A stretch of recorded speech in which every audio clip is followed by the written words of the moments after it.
guys, it's Sam from Assurance Training and Sales in Dubbo, New South Wales.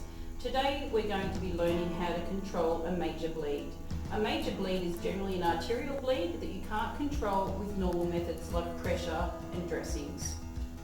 This is my friend Willie Makeit. Sadly today, Willie has sustained a major bleed from his femoral vessel on the inside of his leg. And on Skelly over here, you can see the femoral vessel. It's quite a large vessel, probably about at least as fat as your thumb, and if it was cut in half, could bleed out and empty you in about 3.5 minutes. So it's really important to control these bleeds ASAP. Particularly in a remote setting, the first thing we want to do is try and put some manual pressure on while sending someone to call 000 for us. The way we put a tourniquet on is pretty straightforward. We're going to locate the bleed, and knowing that arteries retract when they're cut, we need to go at least 5 centimetres above the bleeding point.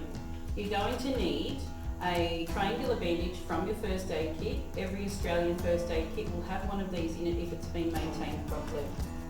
We don't want to spread it out. We're going to unfold it until it's a nice, thick, strong bandage.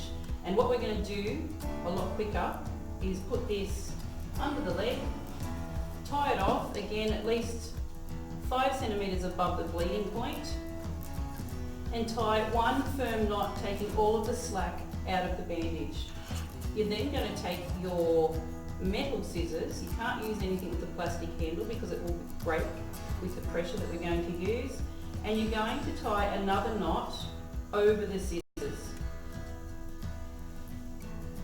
The next bit is the bit that hurts. Willie, this is going to hurt a bit.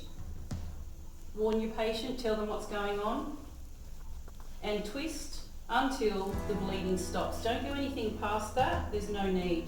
Twist until the bleeding stops. Take the tail of the bandage, thread it through the eye of the scissors to secure this position and remain in control of the bleed, and then tie off again. Treat for shock, keep him warm, keep him safe, monitor his breathing and commence CPR if need be. That is how you control a major bleed with basic first aid kit content. We'll be answering any questions you have. Feel free to put them in the comment section below. Thank you for watching.